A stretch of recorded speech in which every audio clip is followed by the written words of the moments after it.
I manifested everything in my life and now I have everything I want. It's a lie. They put in the work. So let's talk exactly how to do it, because manifestation doesn't work unless you put your foot in it. When you are waiting for signs instead of building structures, it wouldn't work for you. It doesn't work when you say you want to change but refuse to change your habit. It doesn't work when you repeat affirmations but live in contradiction to them. Welcome to the Entirety with me, Kisiwa. If you have not subscribed yet, please do. It helps creators like me, and it also helps you not to miss any other conversation which may change your life entirely. Today, we are talking about how to rebuild in 2026. It's not more about goals and setting them. It's about building in systems and structures that can help you achieve all the things you have set your mind into, and also rebuild yourself to be the best version of yourself. Let's be honest, every year starts the same for you. Let's switch it up, because February comes and all your goals starts to dwindle because you do not have any systems to keep you going. So let's rebuild you from there. 1.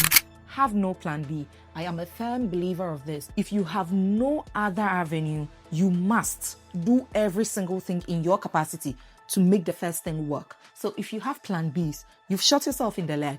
Clear that statement off and let's start. Let's work on plan A until we stay focused, we stay aligned, build in structures, and make sure that plan is working for us. Don't have a plan B. You will find a way to make plan A work. I learned that idea when I was a programs officer in a large international organization. Instead of fulfilling my mom's dream of becoming a lawyer, I knew that I wanted to be a diplomat. I knew I wanted to be a programs manager. I knew that I wanted to be in the advocacy space. So there was a no-brainer for me to either do this or that. So I had to work my off so I can be successful in the international relations field. I was either winning or winning. There was no plan B for me. Real transformation is not built on excitement, it's built on structure. So you attract what your daily systems are designed to support. If your routine doesn't match your vision stays a dream. 2026 will not be your best year because you hoped harder. It will be your best year because you align deeper. Created systems that actually works, not just a Pinterest vision board. The second most important point is to choose a word, not a goal. Let me explain. Before you write down your goals, choose a word. Here is why. Goals change, life do change, but energy stays consistent. Most New Year resolution fail because they are very rigid and they demand perfection. Are you a perfect human being? Ask yourself. Because the moment life becomes messy, unbearable, and life starts to throw things around, you quit. And here is how to rebuild your 2026. Choose a word. Words doesn't give you pressure, it guides you. If your goal is to travel, your word is to explore. If your goal is to be a businessman, your word is to build. If your goal is to lose weight, your word is discipline. Discipline and consistency is what is going to make you lose the weight. But if you think in your mind, you by force must lose 20 pounds per hour, who do you think you are? Maximum Ozempic? The single word you give yourself becomes a psychological anchor. It gives direction instead of stress. Identity sticks, tax fades. So before you plan your goals, set your energy. The third way to rebuild your life in 2026 is to create systems, not a wish list. To create systems, you need discipline. Most people fail not because their dreams are too small. They fail because their dreams ended at intentions. Every dream has two parts: intentions and infrastructure. You can't manifest healing without self-assessment, and you can't call yourself a business owner without testing ideas. Structure is the real secret behind success. So instead of wish list, build simple systems that helps you rebuild your 2026. Another point I will never stop talking about when it comes to rebuilding yourself is to upgrade your environment. And this is because discipline is easier when you stop fighting your environment. Most people think they fail because they are inconsistent or maybe they are not ambitious enough. But no, that's not true. We don't fail because we don't care. We fail because we keep testing ourselves. I always say this. If you know your intention is to stop smoking, why are all your friends smokers? If you know your intention is to pass your exam, why are all your friends danderheads? They don't know anything in their heads. Why? Who is going to help you? Your environment is so bleak that everything around you pushes you to the wrong direction, but you're still there. You don't want to have sex, but you share a room with a guy you are attracted to. You don't want to drink, but you live closer to a drinking spot.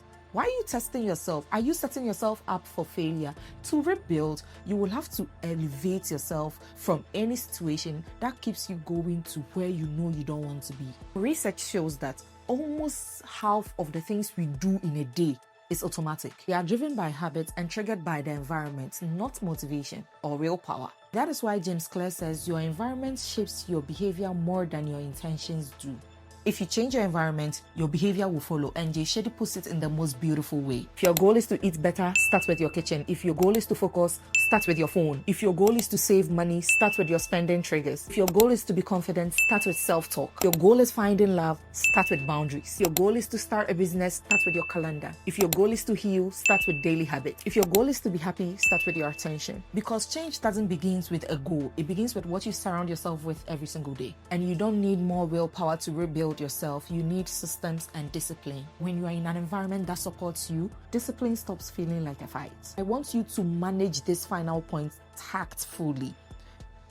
Build public accountability. Wait, let me explain this to you. The dynamic is keep everything private and get stuck, or share everything publicly and get discouraged. Real progress lives in the middle of this. That is why I told you to manage this particular one tactfully. Share your goals and plans for public commitment. Tell people you are going to do it. Let them hold your hands. And most importantly, share it with people who believe in you and people who are going to make sure you follow through with it. This happens on social media a lot. When you share things like that on social media, that is if only you have a community that supports you. If you have just one friend that supports you, share that goal with that friend. Share it with someone you trust or the community you know they want to see you grow. Share it with them and let them be your motivator, because you are accountable to that community. You don't want to fail that community. See, I have you wonderful family over there as my friends. And I told you I want to build 10K by the end of the year. It is my goal, but I've shared it with you because I know you people will come back by the end of the year to ask me if we've reached 10K or not. You don't need more private promises to yourself. You don't. And it's the same thing. You don't need more public performance for strangers.